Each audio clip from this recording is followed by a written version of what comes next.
समात आज निवाई पंचायत समिति की पहाड़ी गांव में आया हूँ और इधर के गांव को देखने आया था कि सफाई की व्यवस्था कैसी है।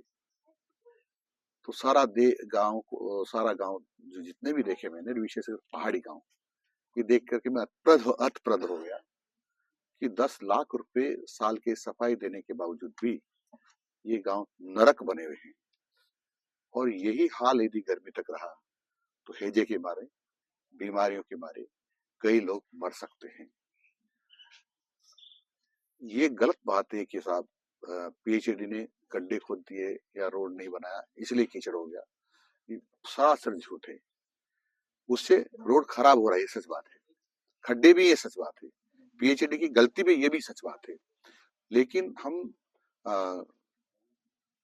मैजिक पिट बनाने के लिए पैसा देते हैं, सोख्ता बनाने के लिए पैसा देते हैं, झाड़ू रोज निकालने के लिए पैसा देते हैं, नालियां नालियां सफाई करने का पैसा देते हैं, हम घर घर से कचरा इकट्ठा करने के लिए भी पैसा देते हैं। फिर भी 5 साल में एक दिन भी इस ग्राम पंचायत के पहाड़ी गांव की सफाई नहीं हुई।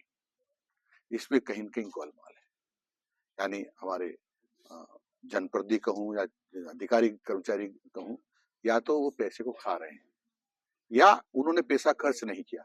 ये कहा जाए कि उन्होंने पैसा खर्च नहीं किया, पैसा रखा हुआ है, तब ये अपराध है। क्योंकि हमने तो पैसा सफाई के लिए दिया था, उसका सफाई करना चाहिए। तो हम इन सब की जांच कराएंगे। जिला प्रमुख जी मेरे साथ है, मैंने सीओ को भी कर दिया है। इसकी पूरी जांच करके कौन कौन दोषी है, जो जो दोषी उनके खिलाफ हम सख्त कार्रवाई करेंगे। देखिए, एक तरह ने यहाँ झूठ बोला है। सरपंच साहब भी कह रहे हैं कि हम सफाई करवाते हैं और सफाई नहीं होती, मैं खुद भी सफाई करता हूँ। यदि खुद सफाई करते तो इतनी गंदगी नहीं होती। इनका कचरा भी उठाते हैं, एक दो ने गाँव में कहा हो, तो कहीं भी सफाई नहीं हुई। क्योंकि नालियों में भी पेड़ उगे हुए, उससे लगता है कि यदि सफाई होती तो पेड़ इतना बड़ा क्यों हो जाता। तो सब पांच साल का पैसा उससे उठा गया है। जिसने की सहभागिता पैसा उठाने में होगी या बेईमानी में करने में होगी, उन सब के खिलाफ सख्त कार्रवाई करो। आप ये जीवन देकर लग रहा है कि नरक हो रहा है और हम इसके लिए दोषी हैं। और मैंने जिला प्रमुख जी को भी कह दिया है और मैं बीडीओ को भी कह रहा हूँ, सीओ को भी कह दिया। मुझे 15 दिन के अंदर अंदर ये ग्राम पंचायत से भी सभी ग्राम पंचायत में साफ सुथरी दिखनी चाहिए, अन्यथा हम सख्त कार्रवाई करें। अजमेर में मुझे उसकी डिटेल जानकारी नहीं है। देखो, इसमें कई पक्षों की गलती है, माँ बाप की भी गलती है, कोचिंग संस्थान की भी गलती है, संगत की भी गलती है, और जो सुसाइड कर रहा है उसकी मन की भी कमजोरी है। क्योंकि केवल इंजीनियर बनना, डॉक्टर बनना ही हमारे जीवन का ध्येय नहीं है। उससे भी बड़े बड़े बड़े हम बन सकते हैं। हम आर्ट्स पढ़ के भी हम आरएस ऑफिसर बन सकते हैं, आईएएस ऑफिसर बन सकते हैं, दूसरे ऑफिसर बन सकते हैं। साइंस पढ़ के भी जरूरी नहीं कि डॉक्टर इंजीनियर बने, साइंटिस्ट बन सकते हैं, प्रोफेसर बन सकते हैं। लेकिन जो मन में कर जाते थे कि तो ये बनना था, इधर माँ बाप रोज रैंक पूछते हैं उससे, तेरी रैंक कितनी चल रही है, और फिर देख रैंक पूछते हैं उससे, कितनी रैंक चल रही है। अब हर इंसान की ग्रहण करने की क्षमता अलग अलग है, और उसकी कैपेसिटी साइंस पढ़ने की नहीं है या इतने नंबर लाने की नहीं है, तो इतना दबाव उसके ऊपर नहीं बनाना है। कोचिंग वाले भी अपना रिजल्ट रखने के लिए कहते हैं तुम पढ़ो पढ़ो पढ़ो, उसकी कैपेसिटी नहीं है। माँ बाप कहते हैं मैंने तेरे लिए घर भेज दिया है, तेरे लिए धरती गिरवी रख दी है, सब कुछ कर दिया है, और तू इंजीनियर बना, डॉक्टर नहीं बना, तो हम बर्बाद हो जाएंगे।